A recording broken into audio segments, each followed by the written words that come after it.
Pada video kali ini saya akan membahas pupuk untuk fase generatif, yaitu pupuk MKP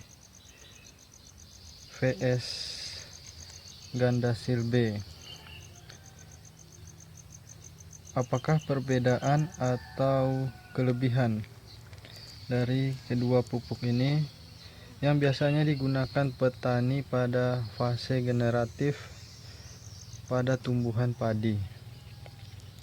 Di lahan persawahan, pupuk MKP ini biasanya para petani menggunakan di usia tanam sekitar 50 sampai pada umur 70 hari setelah tanam. Antara kedua pupuk ini ada kelebihan dan ada kekurangan. Begitu juga dengan isi dari masing-masing pupuk ini.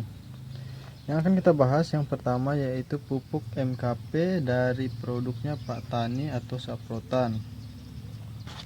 Pupuk ini berisi 1 kilo dengan kandungan unsur haranya yang terdapat pada pupuk MKP yaitu fosfat atau P2O5 52%, kalium K2O 34%. Keunggulan dari pupuk MKP ini yaitu MKP Pak Tani berbentuk kristal sehingga 100% larut dalam air. Aplikasi mudah dengan cara ditabur atau dikocor atau disiram, disemprotkan atau sistem hidroponik. Jadi pupuk ini dapat digunakan pada sistem hidroponik. Kemudian pupuk ini juga dapat merangsang pertumbuhan akar dan pembungaan serta mencegah kerontokan bunga dan buah, sehingga banyak para petani baik petani sawah atau padi menggunakannya pada fase generatif. Kemudian pemakaian MKP Pak Tani 1% atau 10 gram per liter air yang dicampur dengan fungisida sistemik dapat meningkatkan efikasi. Fungisida terutama dalam mengendalikan powder mildew pada tanaman apel, melon, semangka, mentimun, anggur, stroberi, dan mangga. Seperti tanaman padi, jagung, semangka, melon, cabai, tomat, mentimun, tanaman hias, palawija, tanaman perkebunan, serta tanaman yang ditanam di greenhouse atau hidroponik. Rekomendasi MKP Pak Tani untuk aplikasi, biasanya para petani di sini untuk menggunakan pada lahan tanaman padi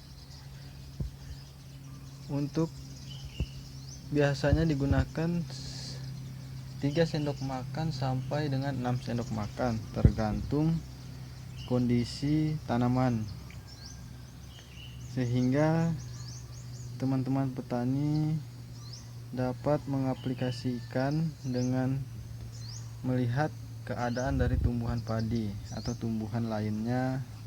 Kita lihat bagaimana kesehatan dan kesuburan tanahnya dan kesuburan tanaman juga. Kemudian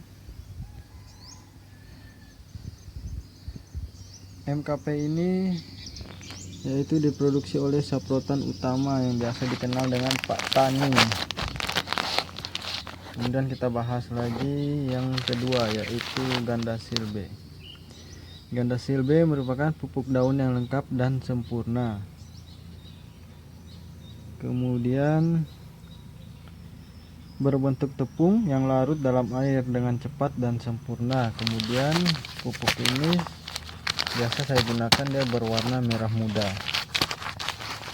Sekarang kita lihat kandungan.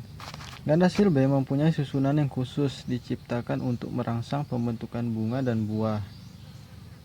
Gandasil B khusus untuk bunga dan buah, sehingga para sahabat pertanian jangan salah dalam menggunakan gandasil, karena gandasil ada gandasil buah dan ada gandasil daun. Gandasil daun dia diberi label dengan gandasil D. Anjuran pergunaan: segera setelah tanaman menunjukkan tanda-tanda pembentukan kuncup bunga, gunakan gandasil B sebanyak 10 sampai 30 gram per 10 liter setiap 8 sampai 10 hari sekali, tergantung dari keadaan dari tanaman sahabat pertanian. Gandasil B dapat dicampur dengan berbagai jenis pestisida kecuali bersifat alkalis. Komposisi dari gandasil B yaitu nitrogen 6%, fosfor 20%, kemudian ada kalium 30%. Kemudian di sini juga ada N-total P2O5 dan kalium K2O. Jadi pupuk ini cukup lengkap ya, nitrogennya ada, fosfornya ada, kaliumnya ada, atau N-totalnya ada, P2O5-nya ada, K2O-nya ada. Kemudian selain komposisi tersebut, gandasil B juga dilengkapi dengan unsur magnesium atau Mg, mangan atau Mn, boron atau B, tembaga atau Cu, kobal atau Co, dan zinc atau Zn, serta vitamin-vitamin untuk pertumbuhan tanaman seperti aneurin, laktoflavin, nikotin, asid amidit. Inilah kelebihan dari gandasil B, dia memiliki unsur-unsur pelengkap yang dibutuhkan oleh tanaman. Jadi banyak juga para petani di sini yang menggunakannya pada fase generatif, terutama pada saat padi berumur 70 hari setelah tanam atau buah padi sudah keluar rata. Kemudian dari harga, kalau di tempat saya harga gandasil B berkisar sekitar 35.000, sedangkan harga dari pupuk MKP Pak Tani berharga 45.000, tergantung di mana kita membelinya dan daerah mana kita berada. Semoga video ini sangat bermanfaat untuk para sahabat pertanian dan bisa menjadi rekomendasi dalam melakukan pemupukan pada fase generatif, terutama pada tanaman padi. Jika video ini bermanfaat, jangan lupa share, kemudian like dan subscribe channel Arta Farm. Salam petani hebat.